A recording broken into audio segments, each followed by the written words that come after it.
So what's the difference between tiny homes and backyard homes?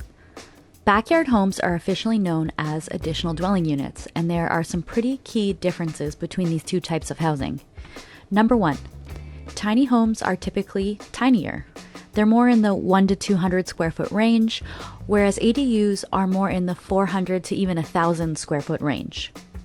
And then secondly, because they are a bit bigger, ADUs usually have a permanent foundation that requires a building permit, whereas tiny homes are typically on wheels, or at the very least, on a movable structure like a trailer.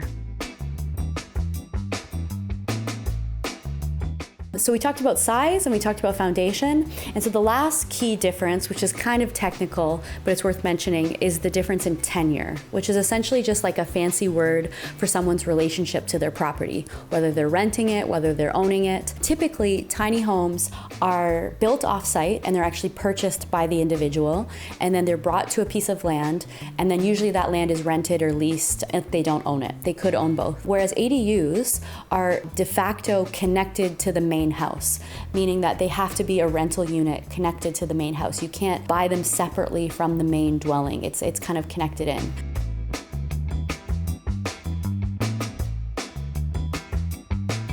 So all you really need to know is backyard homes, they're a little bit bigger, have a permanent foundation, and are a de facto rental unit connected to the main dwelling. Kind of like this one. But tiny homes, they're smaller, they're usually more mobile, they're usually bought off-site and then trucked in somewhere to find a permanent home.